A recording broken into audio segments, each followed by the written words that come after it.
بڵاو ئاین و پیاوانی ئاینی چۆن ئەڕوان نەژن ئەو بێنە خراپەی بۆژن کێشراوە ئایا تاوانی دینە یاخود بەرهەمی چ عەقڵێکە ئەی ژنان خۆیان لەم بارەوە چ دەورێکیان هەیە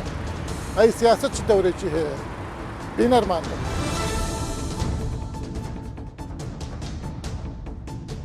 لە هزری ئاینی و شەریعەتی ئیسلامدا مشتومڕێکی زۆر لەسەر پێگە و ڕۆڵی ژن هەیە لە کۆمەڵگادا لەسەر جەمبوارەکانی ژیان بە میرات و هاوسەرگیری و بەشداری لە ژیانی سیاسی و کۆمەڵایەتیدا. هەندێک لە توێژەران پێیان وایە ژینگەی خێڵەکی و دابوونەریتی عەرەبی ڕۆڵێکی کاریگەری هەبووە لەسەر ڕوانگەی گشتی ئیسلام بۆ ئافرەت بە جۆرێک کە تەنیا لە هەندێک بواردا توانیوێتی چەند هەنگاوێک تێگەیشتن بۆ توانا و پێگەیژن بباتە پێشەوە. بۆ نمونە لە پرسی فرەژنی وەک باز دەکرێت ئیسلام هەوڵی داوە حرەمسەرایی و بوونی ژمارەیەکی زۆری ژن بۆ یەک پیا و سنووردار بکات و بیبەستێتەوە بە چەمکی دادپەروەری. بەڵام لەلایەشترەوە هەندێکی تر پێیان وایە ژن لە ئیسلامدا وەک بوونەوەرێکی کەم عەقڵ و بێدەسەڵات سیر دەکرێت کە دەبێ پیا و دەمڕاست و چاودێر و تەنانەت خاوەنیشی بێت و بەبێ ئەمری پیا و ناتوانێت هیچ بکات و ئەمەش لەگەڵ پێگەیژن بە تایبەتی لە دنیای هەوچەرخدا ناگونجێت. ئەوە چاکەوە نییە بەڕەڵا ناموسز خوانەناس بێدین بێ ئابڕوو بێ حەیا خوا حەیاتان بشکێنێ بۆ خاتری جاهی پێغەمبەر خوا هەر کەسێ حەیا حورمەتمانەشکێنێ بۆ خاتری ئەو قورئانە جار لە ژنەکەیەوە حەیای بەرە لە دایکی حەیای بەرە لە خوشکی حەیای بەرە بۆ خاتری فەقری عالەم. زۆر بەداخەواڵێ ئەمڕۆ گەنج بەعام ئافرەت بە تایبەت سەری لێ شێواوە ئەوانەی هەڵتاننێن ئەوانەی بەیانی ڕەخنن لەم مەخازەرەیە ئەگرن. ئەها کات دوتۆن چەند ڕقی لە ماتی ئافرەتە مرخم لە ماتی ئافرەت نییە منەزانم تۆ چی بۆ ئافرەتەوێ تۆ ماتی خۆت لە ئافرەتە ئەوێ ئەڵێ ئافرەتە من بەشم تیا هەیە کوا بەشەکەم حیسەم تیا هەیە کوا چێژەکەم کوا حەزەکەم کوا دەستگەرمکردنەوەکەم. خۆتان بە دوور ڕابگرن لە 6 جۆرە ئافرەت 6 جۆرە ئافرەت مایی مەشاکلە لە ناو ماڵەوە 6 جۆرە ئافرەت مایی ئەوەیە کەوە ژیانی ئەو پیاوە تاڵ بکات. یەکەمینی لەو سیفەتانە ئەلئەنانە دائیمەن دەمبەگلەییە. دووەمینی براکانم ئەلمەنانە ئافرەتێک کەوا منەتەکاتە سەر پیاوەکەی یاخود هەنێ جار پەرژین بێ لە ڕووی ئێوەی خۆشەویست بێئەدەبی ئەگاتە ئەو ئاستەی کەوا پێی ئەڵێ من تۆم کردە پیاو. سەیەمینی ئەلحەنانە ئەوەی کەوا دائیمەن باسی مێردێ دیکە دەکات.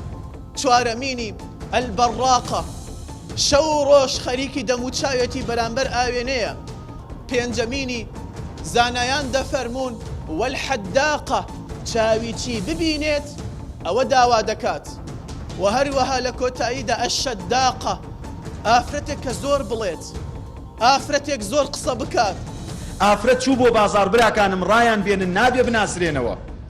ئافرەت کە خۆی ناسان کە جلوبەرگی بری قوباقی کردە بەری کە خۆی ڕوود کردەوە گەنج دوای ئەکەوێت پێویستە ئافرەت لە ماڵەوە بێت پەروەردەکەرینەوەی داهاتوو بێ نەوەکو ئافرەتەکانمان بڕازێنینەوە بیبین بۆ ئەملا ئەولاو ئێمە لە ماڵەوە بین خەریک خواردن دروستکردن بین و ئەوان بچن ئیشکن. هەچ ئافرەتێک بۆن نەخۆی بداتە بەردەم هەچ چەند کەسانێکە و چەند قەومێکە بۆنی ئەو ئافرەتە بژنەون یعنی بۆنی ئافرەکەی ئەو ئافرەتە زینای کردووە. دەپرسین ڕۆڵی زانایان و ڕابەکارانی ئاینی چییە لە دروستکردنی وێنەی ئافرەت و چۆن توانیویانە ئەم تێگەیشتنەی خۆیان بکەن بە لێکدانەوەی بنیادی ناو ئاین. ئایا شەریعەت چۆن سەیری ژن و مافەکانی دەکات و پرسەکانی وەک میرات و هاوسەرگیری چۆن لەگەڵ دادپەروەریدا دەگونجێنێ؟ ئایا ڕاستە لە ئیسلامدا بەپێی دەق ئافرەت کەم ئەقڵە یان ئەوە بەرهەمی تێگەیشتنی بەشێک لەو پیاوە ئاینیانەیە کە خۆیان بەرهەمی کۆمەلگایەکی خێڵەکین؟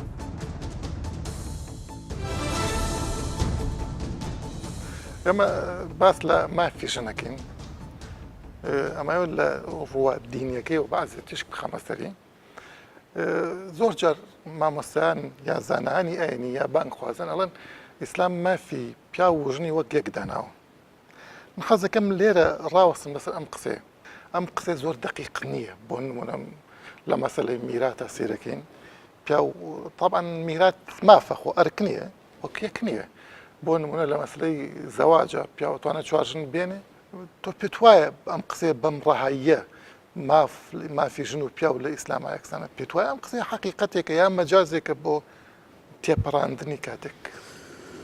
بناوی خۆی بەشندۆ میهرەبان دەڕاستێ بۆ وەڵامی قسەی بەڕێزە پێویستیمان بە تەفسیلێک هەیە ئەم بابەتانە بە مطلقی بەڕەهایی هەموو بابەتێک لەم شتانە بەڕەهایی هەڵەیە چونکە ئیسلامی پیرۆزەکە باسی بکەین ئیسلام یاسایەکە بۆ ئینسان بۆ ژیانی ئینسان و ژیانی ئینسانیشی ورد کردوتوانێت لە هەموو کایەکانی ژیانە چ مەسەرەن بوونەکەیە چ وەکو جوڵی ژیانە کە پێگەنانی خێزانە یا پێگەنانی ژیان یا کۆمەڵگە هەموو ئەوانە هەرێکە بۆ خۆی ڕەهەندێکی خۆی هەیە لە هەر ڕەهەندێک لە هەر ڕەهەندەکان لە شوێنەکانە کە ئینسانی دیابوو جۆرە لە مافیش و جۆرە لە واجبات و جۆرە لە حقوقیشی بۆ دەستەبەرە بێ بۆ یەکە ئەگەر مطلقاً بڵێن هەموو یەکسانە بین بێ زوڵم بکەین مەسەلەن ئێستەمەکەین هەم لە پیا و هەم لە ئافەتیش لە هەمان کاتە بۆ ئیسلام کۆمەڵە مەبادیئی هەیە کۆمەڵە بنەمای گشتیەکی لەوانە مەسەلەن لە ئیسلامە مبدئێکی نییە بڵێ وڵا لەسەر ئەساسی نێرێتی و مەیەتی ئەحکام داانێ هیچ حکمی للذكر مثل حظ الأنثيين بەڵێ لەسەر ئەساسی نێربوون و لەسەر ئەساسی نێربوون و مێبوون نییە لەسەر ئەساسی حقوق و واجباتە مەسئولیات چێ مەسەلەن بۆ چەندی مەسئولیات پێدەی بە ئەندازەی مەسئولیاتەکەی هێندە ئەوەندە واجباتە خەینە سەری ئاەتەکەی میرات کە باسی ئەوکە کوڕێ دوو ئەوەندەی کوچێکی هەیە ئەوە تەنها لە چوار بات لە 100 مەسئلەی میراسی یا 120 مەسئلەی میراسی لە چواریان وایە بەڵام لە باقیتی نزیکەی 180 بابەتەکانی تر یا یەکسانە لەگەڵ پیاوە یا ئافرەتان زۆرترن لە پیاوان چونکە هەتا لە قورئانی پیرۆزە زۆرترین بەشێکە هەبێ بۆ ژناندانرا دوو لەسەر سێ قەدا دێ بە پیاوان هیچ کاتێ پیاو مافیونێ لە ماڵەکە دوو لەسەر سێ ماڵبەری وەڵام دوو کچێ بن پێکەوە ئەمانە شتانێکن ئیسلام گرنگی داوە دوو کچەی بن بەڵە دوو کچ بێکەوەی بن کەواتە هەر نیوەکە ئەکاتەوە مامۆستا من لێرە مەبەستم یەک شتە مثلا هەر ئاەتەکەی تر سوورەتی آل عیمران وليس الذكر كالأنثى يعني وەکو مەبدەئێک تەقریریەکە لەگە من لێرە ئەمە ئەڵێم باواز لە دەق بین وەک دەقی پیرۆز کە قورآنە بێنە سەر قسەی زانایان و ئەمانە سەرێکی ناوان هاتوون لە ئەساسی ئەم ئاەتەوە هاتوون هەموو مافوو ئەو ئەرکەکانن کروتە نیوە بەنیوە وەکو ئەوترێت بڵێن زانایان ئەڵێن ژنێک و پیاوێکە کوژرێن بڵێن ئەگەر پیاوەکە 100 حوشتر خوێنی بێ ژنەکە 50 حوشتر خوێنێتی یعنی لە هەموو شتێکە ئەم نیوەیان دروست کردووە ئەمە جۆرێک نییە لە زوڵم لە ژن ینی بەنیوەکردنی ژن لە هەموو لە ڕاستی جایکە بابەتەکانە بێت تێگەڵیان نەکەین مەسەلەن هەندێک بابەت هەیە قەزاییە هەندێک بابەتیشی مەسەلەی بابەتی مالی کە پەیوەندی بە حقوق و واجبات ئەمە بەگشتی باسەکەین بابەتێکی تر مەسەلەن بۆ نمونە بابەتی قەزای باسی خوێنەکە هەمی ئەساسەکەی فەرمودەیەکە کە ئیمامی بەیهەقی ڕواتەکە خۆشیە فەرمێ لا يثبت مثله فرمودي ئاوایەکانی خوێن بەڵام عولەمائیشان لەسەر عولەما لەسەر ئەساسی عورفیان سەگرات شێک ئەوەی کە پەیوەندی بە عورف هەیە عورف چێ دامەزرێنێ ئەم عورفی کۆمەڵگەیەکە عورفی نەتەوەیە عورفی کۆمەڵگە چێ دامەزرێنێ عورفی کۆمەڵگە نامەرج نییە نەخێر عورفی کۆمەڵگە جاری وایە کە مەسەلەن دینە چێتە وڵاتێکەوە خوان عادەتێکیان هەیە تو بەڕێزت پێت وایە ئەوەی کە ئێمە ئێستا لەبەر سمانە عورفی عەرەبە نەکدی نا ئەوەی کە مەسەلەن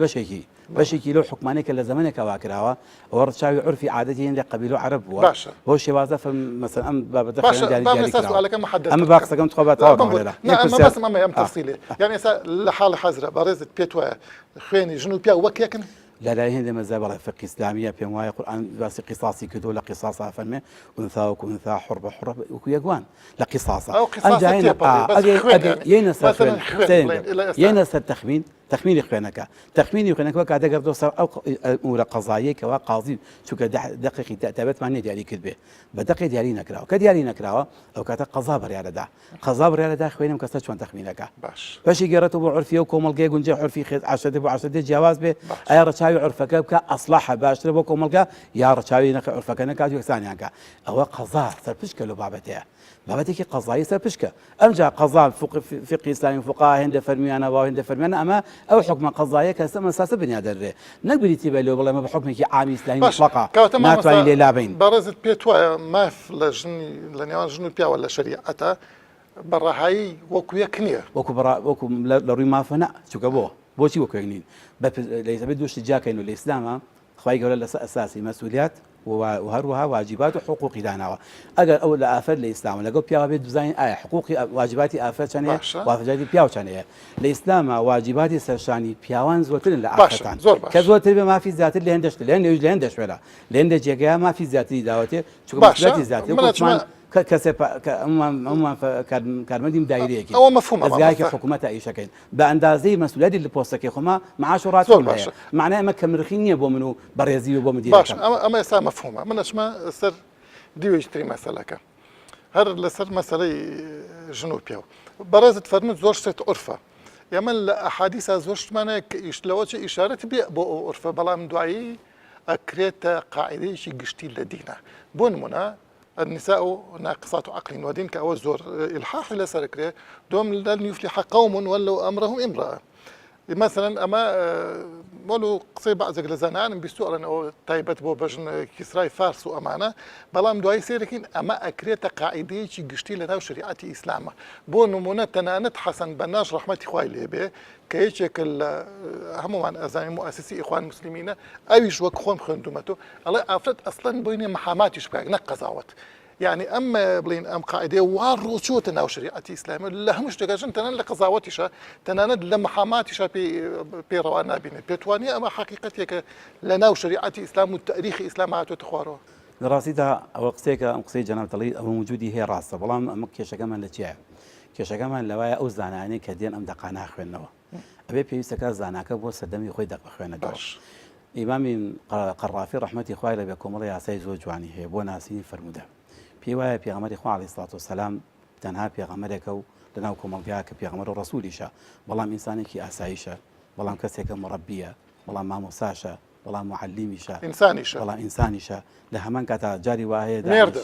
مێردە وانە برایە وانە مامە خاڵە ئەمانە ئەوێ لە هەر سیفەتێک لەم سیفەتان ئەو قسانەی و فەرمانەیە ئەو فەرموودەی فەرموویەتی قسەیەکیە فەرموودەیەکیەوەیە بگەڕێنەوە بۆ ئەو وەسفەی لەو کاتێک کەوتوێتی بزانین لە چه حاڵەتێک کەوتی مەسە بۆ نمونە فەرموودەی کە باسیەوە ناقصات و عەقلی وەدین ئەوە دێڕێکە جملەیەکە لە چەندە فەرموودەکە چەندین جملەیە ڕۆژی جەژنە هەموو نوێژی جەژنی مەدینە لە مەدینێ هەموو خەڵکە چێتە دەرەوە ژنەکانیش و پیاوان لە دەرەوەن بەڵام دوجار کراوە قاعدەیەکی گشتی قسەکەم جەرام تێستا قسە باسی واکەم ئەمە پیاوەی خوا عەلەیهی سڵات وسەلام لە جەژنا پیرۆزبایی لە پیاوانەکە ئەچێت بۆ ناو ژنا پیرۆزبایی لەوانیشەکە کۆمەڵێ لە ژنانی خۆیشی و هاوڵانی لەلایەن مێنەوە سەحبەتیان لەگەڵاکە بە پێکەنینەوە ئەفەرمێ جابۆیشان شەرحەکە بۆچی ناقصات و عەقلی وەدین بەڵام کەواتە بەڕێزت پێتوان نییە کە هەموو قەولێکی ئەمە حکم نییە کەواتە هەموو قەولێکی نەبی وەحی نییە وەحیژیە حکمیش نییە باشە ئەوە قسەیەکی گرنگە بەلای منەوە کە هەموو قەولێکی پێغەمبەر وەحی نەبێت ئەمێستا ئامی پیانسەڵ ئەمە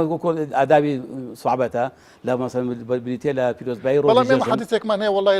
لم يخرج من هذا الفم أو الحلق بالضبط نازانم إلا الحق فاكتبوا عني بەڵێ ئەوە جا ئەو قسەکەی ئیمامی قەرافی ڕەحمەتوڵڵاهی ئەو کاتێک پێ فەرمووی کەی فەرمووی ئەو کاتە بوو کە لە بابی قەزا دانیشت بوو لە مزگەوتە خەڵکە هات بۆ لای خەڵکە هات کە دانیوێت پرسیاری لێ کرد ئالۆ کاتەیە جددی و قەزاییە لن يفلح قوم ولو أمرهم امرأة مثلا باسی ئەو بابەت بەو بابەتی لم يفلح قوم ئەوی بە هەمان شێوە لەم بابەتانە پێ کەیمە فەرموو ئەمە باسی وەگا باسی ئافەتێک ئێتە پێش ئافەتی حاکمی وڵاتێکە ئەم ئافەتە مەسەن چی کرد لە ئیدارەکەینا پێغەمبەری خوا صلی الله علیه و سلم بەنسبەت کەسێک و تەشخیصی ئەم مۆزوعەکە ئەمە قاعدەیەکی گشتی نیە بەڵام 1400 ساڵ وەک قاعدەیەک بەکار هاتووە لە ڕاستیدا ئەوە مەسەلەن عورفەکەی ئەو سەردامەش پێ ئەو سەردەمە لەوانەیە تا عورفێکی سائید بوو بێتە عادەتێک لەناو خەڵکە ئافەتانی ئیدارەی وڵاتیش بڵێ لە هەمان کاتە لە حاڵی حەزر ئەو حەدیثە ئیش پێ ناکرێت ئەو حەدیثەی پێغەمبەر صلی الله علیه و سلم کە فەرموویەتی ئەوێ بزانین بگەڕێنەوە بۆ ئەسباب و هۆکارەکانی لەبەر چی وترا بۆ کێ وترا ئەگەر پیاوانی ئاینی نەیانتوانیوە داکۆکی لە پێگەی مرۆیی ژن بکەن ئەگەڕێکخراوەکانی کۆمەلگای مەدەنی و ئافرەتانچیان کردووە بۆچی تا ئێستاش گوتاری زال سەبارەت بە تێگەیشتن و بیرکردنەوە لە پێگەی ژن گوتاری ئاینیە و هۆکار چییە ناوەندە ڕۆشنبیریەکان نەیانتوانی وێنەیەکی نوێ بەرهەم بێنن کە کاریگەری لەسەر کۆی کۆمەلگا هەبێت و تەنیا لە سنووری دروشم داخول دەخۆنەوە و ئەمەش تەنیا بە کۆڕ و سیمینار ئەنجام دەدەن و دوورن لە واقعی ژیانی کۆمەڵایەتی ئافرەتانەوە ئەمە بمانەیەنە دینیش و پیاوانی ئاینیش تا ئاستێک توانیویانە کۆمەڵێک ماف لە چاو کۆمەڵگەی بڵێن کۆمەڵگەی دواکەوتوو یا کۆمەڵگەی شوانکارە یا کۆمەڵەی کشت و کاڵی کۆمەڵێک مافی باش تا ئاستێک بپچڕێنن بۆ ژن ئێمە ئەمانە هەمووی ڕەخنە لێ بگرین بەڵام تا ئێستاش خۆمان وەک کۆمەڵگەی مەدەنی وەک کۆمەڵگەی کراوە نەمانتوانێت بەدیلێکی باش مەبەت هەڵبەتە مەبەستم غەرب بۆ ئەوانە نییە کۆمەڵگەی کوردەواری بەدیلێکی باش بنیات بنین لە جاتی ئەو ڕەخنانە ئەکرێ بە دوو تێڕوانی تەماشایمە کەنی چەک لە تێڕوانە کۆمەڵناسێکەوە ئەوێ بیرمان نەچێمە کۆمەلگایمەشەکە لەو کۆمەلگانی تا ئێستا نەیتوانێت بێتە ناو مێشووە وەک نەیتوانێت وەکو کۆمەلگایکی چۆن پێکەوە گرێدرا و کۆمەلگایەکی تاوا دروستکە تۆ لە ناو کۆمەلگا هەموو بنیادانی هەیە بنیادێکی پێش دروستبوونی کۆمەلگایە بە تایبەتی لە ڕووی خێزان و لە ڕووی پێکاتی کۆمەڵایەتی و لە پێکاتە خێڵاکیەکان و پەیوەندی خێڵەکیەکان و ئەمە تیۆریە مامۆستا ئەمە لە ڕووی تیۆریەوە سەر باس مەسە لە واقعەکە لە ڕووە واقعەکەەوە ئەمە زانین لە ناو جۆرە کۆمەلگان ڕۆلی کەسانی نەریتی بە تایبەتی سەرخۆێڵ پیاوانی ئاینی ڕۆڵێکی ئەکتیڤە ڕۆڵێکی بەرچاو ئاگێڕێ و تەنانەت هەنێ جار دابوونەریتی کۆمەڵایەتی وای کردووە ڕێی ئەم بەسەر ڕێیەکە و کەسانە شازاڵ بێت بتوانێت ڕێی ئەویش بەرە پێلکەش کا بەرەو خۆی و ئەمە لەو ڕۆوای کردووە کە ئەوانیشن زۆر جار ناتوانن هەنێکتم ئارز کردی لە ماوەی مەسەن 27 ساڵ یان یەک چوارە کەسەردا ئێمە چه هەنگاوێکمان ناوەل بۆ ئەوەی مافی ژن لەسەر و مافی دینەوە بکەینیانێ ئەو هەنگاوانەی راو پێم وایە هەنگاوێکی زۆر بێرانە و زۆر ئەوە نەبووە تاکو ئێستا بەڵام تۆ لە ناو کۆمەلگایکی هەنگاوەکان هەرچۆنە بن پێویستە بەوەیە وردە و هەنگاوانە بکەی بە دامەزراوە بوون و بیکەی بە موئەسسات لە دەتوانێت دەسەڵاتی سیاسی ئەسڵەن ئەوێت ئەم واقع ئاوا بێت لەبەر ڕازیکردنی پیاوانی دینی و کۆمەڵگەی تەقلیدی ئەمە بەشێشی دەسەڵاتی سیاسیەوە بەشێکی تریشی کاکە کۆمەلگا خۆی لەو خۆناغایەکە ئەم جۆرە لە ئەفکارتوانێت قبول کات و جێ کاتەوە لە ناو خۆیان خۆ دەسەڵاتی سیاسی نەهاتۆتە ناو ماڵەکانمانەوە بڵێت ئاوات لەگەڵ مناڵەکە تا خراپ بە تونوتیژی بەرامبەر بەکارهێنا ئەم جۆرە لە پەیوەندیە کۆمەڵایەتی کە لە ناو ئێمە هەیە زۆر جار ئەو حاڵتە بەرهەمهێنە کە پێ ئەوترێ ستەمکاری کۆمەڵایەتی لە ناو خێزانە ئەمە بەشێکی کەشۆی دەسەڵاتی سیاسی ڕاستە ئەگەر بە دیوێشە نەهاتۆ هاندەر بێ بەڵام هاوکار نەبوو بۆ ئەوەی ئێمە قۆناغە بە تەواتی تێپەڕێنی وەک چۆن لە هەنێک لە کۆمەلگان تەقلیدیە نەریتیەکانە دەوڵەت حکوومەت دەسەڵاتی سیاسی بەشداری کردووە لە بەرەو پێشبردنەوە ئەمە چەندین شەڵتەر و ڕێکخراوەی ژنان و دیفاعکردن لە مافی ژنان و هتت وەکو ئەڵێن زۆرمان هەیە بەڵام تا ئێستا جێدەستیان چیە لەم واقعە خۆی ئەو جۆرە دامەزراوانە لەبەرەوەی دامەزراوی تازن پێویستی بە فەلسەفە و تێڕوانینی با بڵێن کەمترە لەو ماوەیە ئەوەی کە مەسەلەن ئێمە درشی پێکەین بۆ تایبەتی لە مەسەلەی بەرەنگاربوونەوەی تونتیژی و مەسەلەی شەڵتەرینە هەمووی لە دوای 2002 وەکو مەسەلەیەکی بە پرۆسەکردن ئاتوەتە ئاراوە و ئەمانە بەرەو پێشچن من پێم وایە لە ئایندەیە ئەتوانن بەرەو پێشچن بەڵام ئەگەر بێت و ویستم چمە سەر و خاڵە کە ئەگەر دەسەڵاتی سیاسی و حکومت هاوکار بێ لەوەی کە چۆن بتوان ئەمانە بەکاربێنێ بۆ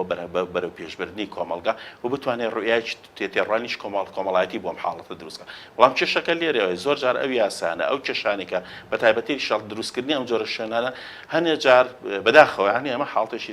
تۆزێ نێگەتیفە و من زۆر کەمتر لەگەڵ مەسەلەی نێگەتیفەکانە بۆکو جۆرە لە میشاژ بەکارێنە کە پێ بڵێم دەسەڵاتە سیاسیە توانیوێتی بەرەنگاری لەم حاڵتەکە بەڵام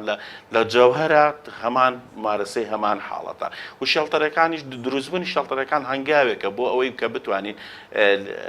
ئەو تێڕوانینە تەقلیدی هەیە کە ژنەکە مڵچی منە مناڵەکە مڵچی منە بیگۆڕین بۆی کە کۆمەلگا بەرپرسیارەتی لەسەر شانە بەرهەمبەر بە هەموو تاکەکانی ئەماش بەشێکە لەو پرۆسەیە بەڵام کە پێویستمان هەم بکاتە و پێویستیشمان بە جۆرە لە بیرکردنەوەی تازەیە بۆم حاڵەت مامۆستا بێمە سەر مەسەلەی تر هەر لە ئەمەیە خۆ یاسادانان بەدەستی دەسەڵاتی بڵێن یاسادانانە کە بریتێ لە پەرلەمان یاسای ئێمە لەگەڵ یاسای عێراقی وەڵبەتە هەموو یاسای وڵاتانی ئیسلامی دەستور و دوای ئەوەش قانونی ئەحوالی شخصی بنیادراوە لەسەر شریعەتی ئیسلامی بۆ نمونە تا ئێساش ناتوانێت خۆی تەلاق بە بۆ نمونە تا ئێستا لەوێش نێوەی میراتی هەیە بۆ نمونە کاتێک کە ژنێکە چێت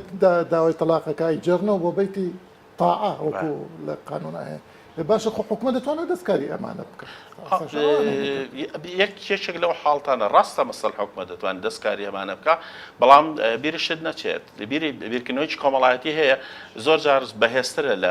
لە دەسەڵاتە سیاسیەکەش دیکتاتۆرەتی کۆمەڵگا ئەکرێت دای بنێت ستەمکاری کۆمەلگا دیکتاتۆریەتی کۆمەلگا باڵادەستی فکری باڵێن نەریتی کۆمەڵایەتی ئەنی ئەتوانی کۆمەڵێ ناویشی لێ بنێ ئەمە زۆر جار ڕێگرە لەوەی کە هەنگاو بنرێ بەرەو باشترکردنی ئەو بنیادەی هەیە بۆ نمونەیەکێک لەو خاڵانی کە ئێستا سەری کۆمەلگای تونسیکە کە لە دوای شۆڕشی تونسیەوە ویستی چەند هەنگاوێکی گرنگ هەڵهێنێ بەڵام سەرەکەی کۆمەڵ ئەوەی حیزبە سیاسەکان هەوڵیانە کۆمەلگار ڕێگر بوو بەڵام لە لای خۆمان کێشەکە لەوەیە تاکو سەم لە ملانە سیاسەکان لەسەر کۆمەڵێک مەسایل ساغ نەبوونەوەیەکەیە بۆیە زۆر جار ناتوانێت هەنگاوی کۆمەڵایەتی گرنگ لای ئێمە بدرێ و پێم وایە مەسەلەی ئەگەر بمانێت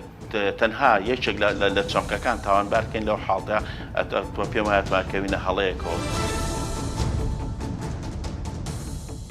ئەگەر عقلی ئاینی و بیرکردنەوەی سەلەفی توانی بێتی تێگەشتنی خۆی زاڵ بکات ئەوە ژنان خۆیان ڕۆڵیان هەیە لە دووبارە بەرەمێنانەوە و شەرعیەتدان بەم ڕوانگەیە و هەر بۆیە دەپرسین بۆچی ئافرەتان بەگشتی زیاتر لەگەڵ ڕوانگەی کەسانی ئاینی سادە و تێگەشتنی ساویلکەی ئاینی دادەگونجێن و بۆچی زۆربەی بانگخوازە تۆنڕەوەکان بۆ گەیشتن بە مەرامی خۆیان سوود لە هەست و سۆزی ئافرەتان وەردەگرن. زۆر کەس ئەڵێن دین یا ئاین بەگشتی هەموو ئاینەکان ئاینێکی پیاوسالارین یان نێرسالارین بەو معنای مرکز لە ئاینە لە فەرمانە دینیەکانە پیاوە ژن لە فەرمانە تابع ئەکەن بۆ پیاو ژن لە کۆمەڵگەشەوە لە کۆمەڵگەی ئیسلامیە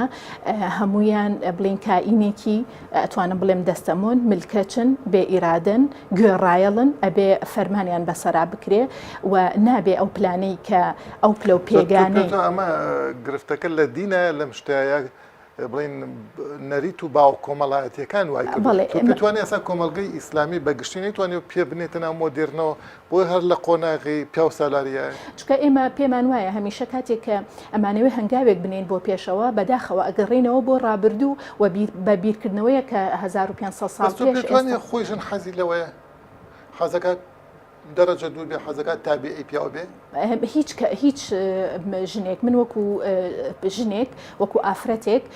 قەت پێم وانە ینی پێم خۆشە لە کۆمەلگایە هەموو ئەو ڕۆڵانەی کۆمەڵێک نمونەی زیندوت بۆ بێنمەوە لەم کوردستانی خۆمان مەلایەکمان هەبوو لەم شارەیە لەسەر ئەوەی یا پەرلەمان ئەوی زیاسا دەرکە بۆ سنووردارکردنی فرەژنی مزاهارەیەکی گەورەی دروست کرد ئەو مەلایەکاتی خۆی تەرشیحەکە بۆ پەرلەمان هەر ژنانن دەنگی پێ ژنان دەنگی پێدەن بە دڵنیایەوە چونکە ئەو بانخوازە توندڕانەی کە دەرەچن بۆ پەرلەمان هەر ژنان دەنگی پێدەن بە دڵنیایەوە حەزی لە واقعەیە جیاوازی ئەکرێ هەر لە سەرەتای پەروەردەییەوە لە خێزانەکەیەوە دەست پێیەکە ئەو بڵین کۆمەڵێک شتی پێ ئەدرێ کە ئەو دوایی ئەتوانێت بەس تەنها بەو شێوازە بیر بکاتەوە و ئەوە بداتەوە ینی پێی وایە مەسەلەن دەنگدان بە کەسێک کە بانخوازێکی ئیسلامیە و ئەکا ئەم کە ئەگەر لەم دنیاشا هەموو ئاواتەکانی بۆ بەدینە هاتووە مەسەلەن وا هەستەکە ئەدایەکی دینی کردووە واجبێکی دینی بە ئەنجام داوە کە بتوانێت لە دنیاکەی تریە ئەو ئاواتانەی بۆ بەڵێ من ئەتوانم بڵێم ینی ئەگەر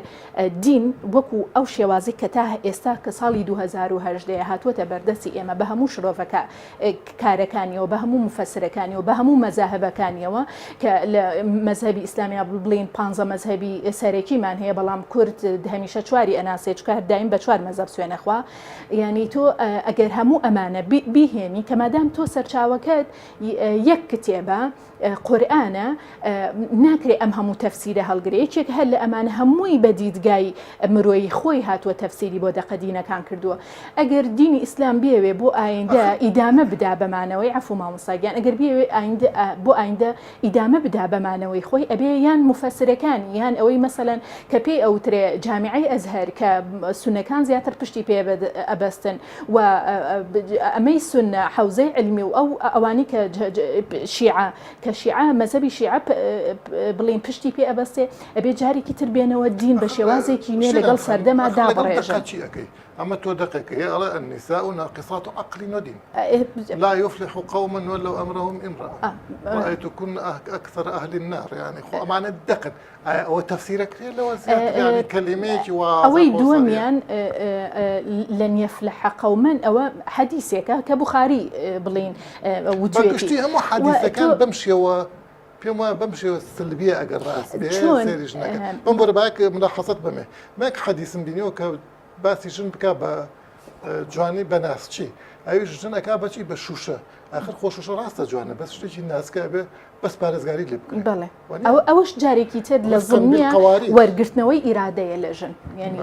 ئەوەش هەر لە بڵێن وەرگرتنەوەی ئیرادەیە لە ژن بەڵام تۆ ئەگەر بی باسی دقەکانەکەی مەسەلەن بوخاری ترمزی ئەمانە هەموو بڵین لە 1970 ساڵ بۆ 200 ساڵ دوای پێغەمبەر بەڵێ ئەنجا جگە لەوەی کە خەڵکی جەزیرەی عەرەبی نین خەڵکی خۆراسانن یعنی کە تۆ دێ ئەمانە بەسەر چاوەی صحیح وەرئەگری بۆ دینی ئیسلام خۆ چۆن ئەویان لەو قۆناغە مێژوویە بە ضرورەت زانیوە لەوانەیە ئێمەمانان زۆر بە ضروری نەزانین ئەوان ئەتوانن بۆ ئایندە کۆمەڵێکی تری وا دروستکەن کە بتوانێت ئیدامە بەمانەوەی دینەکە بدا و مافی وەکیەکی ئەگینا خوددا زۆر لەوە گەورەترە تۆ دوو بڵێ مرۆڤ لە دوو ڕەگەزی جیاوازە بخولقێنێ مافلەیەکیان وەرگێتەوە و بیا بە یەکێکی تریان ئەفزەلێک حتى لە دینی شاباسی ئەوەکە کە الرجال درجة يعني عليهن يعني وللرجال عليهن درجة درجة دقة قرآن كان وللرجال عليهن درجة الرجال قوامون على النساء للذكر مثله حظ الأنثيين بەڵێ حتى بۆ شایەتی دانەکەش بۆ شایەتی دانەکەش ینی فرجل وامرأتان ممن ترضون من الشهداء بەڵێ ینی تۆ ئەمانەت هەیە ئەمانە هەمووی دقی حاشا هەڵنەگرن ئێستا خەنبان بێن سەر بابەتیشتر ئەمە لە پێشەوە ئەرزم کردی 1400 ساڵێک زانای ژنمان نییە یا هەر خۆی طبیعەتی ژن وایە ئەلیوەردی قسەی چیە لە ئێمە ژنمان لە ماڵەوە بەستە دوای ئەڵێن ناقسات و عەقڵ و جاهیلە ئەمانش بچێت سەرجادە من ناڵێم ژن لە ئەمەیە زۆر بێخەتایە ژن کەمتەرخەمە لەم پیاوسالاریە مەسەلەکە هۆکارەکە ئەگەڕین تۆ بۆ دۆ دەقە دینیەکان یا بۆ ڕەفتارە کۆمەڵایەتەکانی کۆمەڵگەی کوردەواری ئەندوانە هاوت تێکەڵ بوون ینی ئیندیماجیان کردووە ناتوانین لە یەکتریان جیا بکەینەوە ئەگەر خەڵک مەسەلەن توانی باگراوندێکی فکری سازێنرا بۆ ئەوی بیر بکەنەوە لایەنی کەم لە گەورەی خوا بیر بکەرەوە ینی خوددا ئەوەنە بچووک نییە بێت هەندێک بابەت باز بکە کە هەردوو ڕەگەزەکە هەر شەرم بکەن لەگەڵ یەکتریا باسی بکەن ئەگەر هاوڕێ بن یعنی لە بازنەیەکی مجلیسێکە ناتوانن باسی بکەن خوددا زۆر زۆر لەوە گەورەترە.